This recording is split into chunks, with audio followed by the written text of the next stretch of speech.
Hey guys, in this video I just want to go over with you how can you make an anchor tag. For that, let's jump into our dashboard. Once we are in our dashboard, let's navigate to pages. Let's create a new page, and in our new page, let's call it dummy page. Let's edit with Elementor, and I'm gonna make right now a simple and very easy template from Elementor Pro templates. Let's just configure that to be a canvas. What I did, I went to the wrench or to the little icon over there in the bottom left hand corner to settings, and I went to page layout, default, and Elementor canvas. Let's publish that. What Elementor canvas does is just removes all the header and footer of the website and just gives you a really clean web page or a page to work with, just as a canvas when you're painting something. So let's go to this folder widget or icon, and let's make it, let's go with this pastry or kitchen page. All right, let's go and insert that.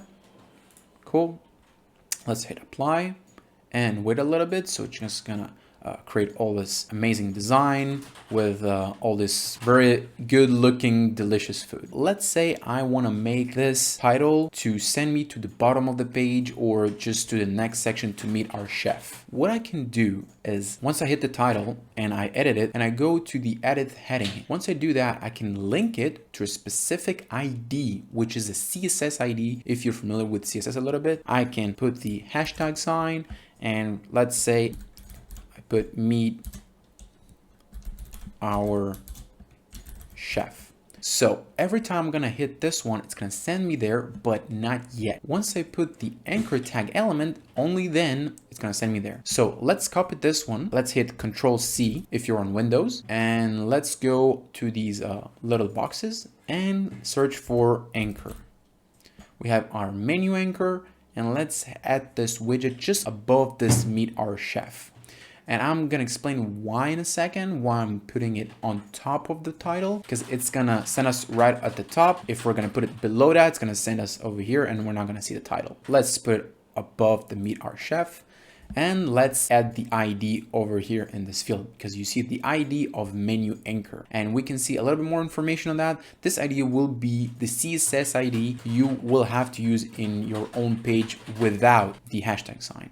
So let's just space it over there. So now this widget is not going to be displayed in the front end or to your users. And what you can do, you see it's a little bit gray background, and we're going to see it in a second why it's or how it's not going to show in your front end. So we've set it up, the anchor tag, we've put the ID, and ID, I just want to emphasize one thing. This ID can only be used one time throughout all your website. You cannot create more than one ID or one unique ID, to be more specific, because this is just how CSS works. You have only one specific ID. If you want class, if you're a little bit more familiar with CSS, you can create multiple classes, but this is for another video. We've created this anchor tag, we've met our chef, and we've created or connected it to our title and experience. Let's publish that, and let's go and view our changes. We're gonna hit the eye icon, the preview changes, and it's gonna open us a new tab.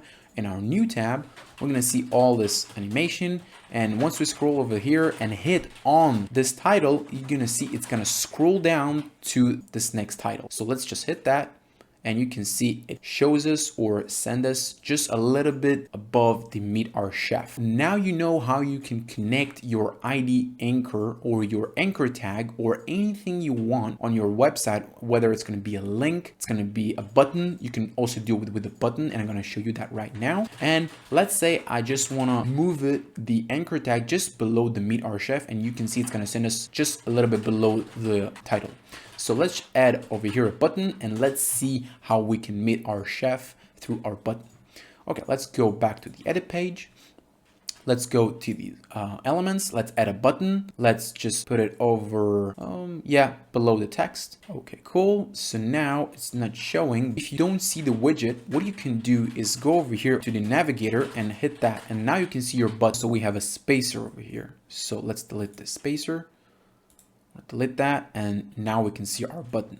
All right, for this tutorial purposes, I'm gonna leave it this way, and you can obviously style it a little bit. You can add a little bit of padding or margin if you want. You go to advanced and give it a little padding. I usually go with M's, and I go, let's do 1 M on top and 1M on the bottom. Or you know what, let's go with 2M's. I think it's gonna look good. So now let's go to the button and let's call it Meet Our Chef. Here, add a unique ID and go to the title and delete it over there.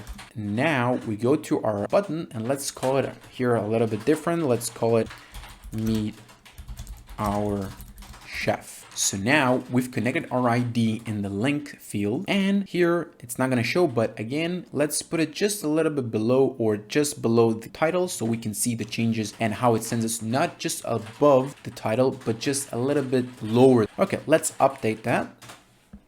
And you can see that our page is also updating. Let's go to our page and we can see our button Meet Our Chef. Once we're gonna click it, it's gonna send us to this anchor link, but just a little bit below the title. So let's see that in action. So Meet Our Chef, you can see that it scrolled down just below the title, and you can see that we don't see our title, but if we're going to scroll a little bit up, you can see that Meet Our Chef is appearing. This sums up a little bit more of the anchor tag and how you can use this widget for your own purposes if you want to send person or your user for a specific section on your website. The same thing applies if you want to send it to a different web page. And if you want to see that, I'll be really happy if you can comment down below anything more that you want to see on our channel. I'm really happy to explain anything that is just going to make a little bit more easier for you to work with WordPress, Elementor. And if you want to see any other videos on the matter, whether it's themes, plugins, or settings of WordPress and WooCommerce and other plugins, whether it's Gutenberg, whether it's Elementor, I'll be really happy to make it for you. And as always, I'll see you in the next one.